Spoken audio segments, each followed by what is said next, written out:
ตัวนี้แม่นการอัปโหลดใบเก็บเงินผ่าน Excel เนาะให้เฮาเข้ารายรับใบเก็บเงินสร้างใบเก็บเงินผ่าน Excel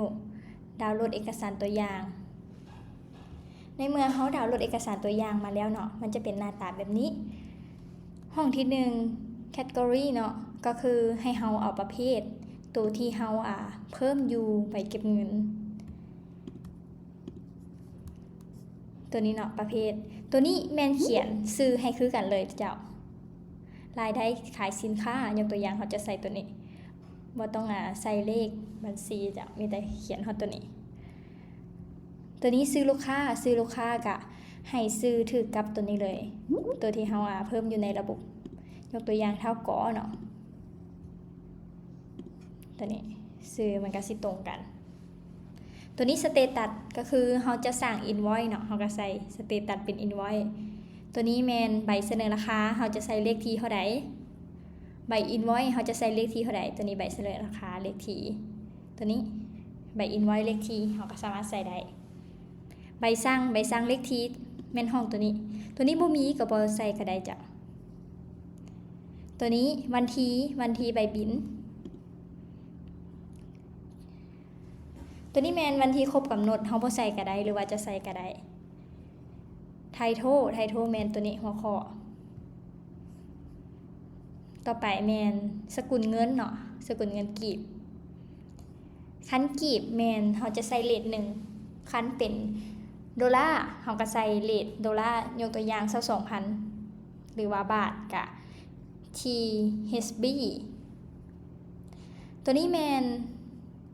discount เป็นเปอร์เซ็นต์หรือว่าเป็นจำนวนตัวนี้ส่วนลดเป็นเปอร์เซ็นต์บ่หรือว่าเป็นจำนวนเงินตัวนี้เฮาบ่มีเฮาก็บ่ใส่เนาะไอเทมที่1แม่นห้องตัวนี้คันเฮามีรายละเอียดที่ยาวเนาะเฮาจะใส่ไอเทม description ใส่บ่นี้อันนี้ไอเทมรหัสเฮามีก็เฮาก็ใส่ก็ได้ตัวนี้จำนวนแม่นตัวนี้ห้องนี้คันว่าเฮาเพิ่มหลายอันเนาะตัวนี้แม่นเฮาใส่ห้องที่2เลยตัวนี้เฮาก็บ่ต้องเขียนหยังใส่ตัวนี้นะเฮาก็มีแต่ใส่ห้องที่2เลยเป็นไอเทมอยู่นี่ห้องทางลุมเฮาก็บ่ได้เขียนหยังใส่นี่มันก็จะโชว์อยู่ห้องนี้ตัวนี้ก็จะโชว์อยู่นี่หัวน้อยก็ใส่ก็ได้จำนวนเงินต่อไอเทมตัวนี้อยากลดเป็นเปอร์เซ็นต์ก็ได้หรือลดเป็นเงินก็ได้ตัวนี้บ่ใส่ก็ได้คันว่าบ่มีเป็นลดเปอร์เซ็นต์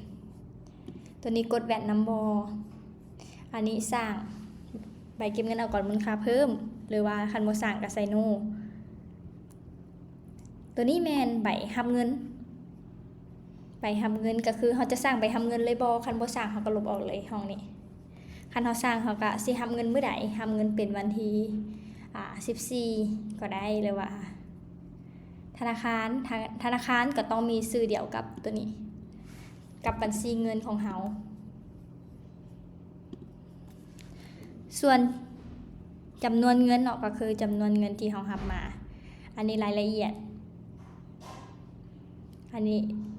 difference ก็สามารถเขียนได้เวลาที่เฮาอัพเข้าเนาะเฮาก็จะเข้าตัวเก่าเลยตัวห้องที่เฮาอัพเข้าแล้วก็ดาวน์โหลดอินไวซ์เฮาเข้ามาอินไวซ์ที่2อัพโหลดเข้าตัวนี้ที่เฮาอัพเข้าก็สิประมาณนี้แล้วก็นำเข้า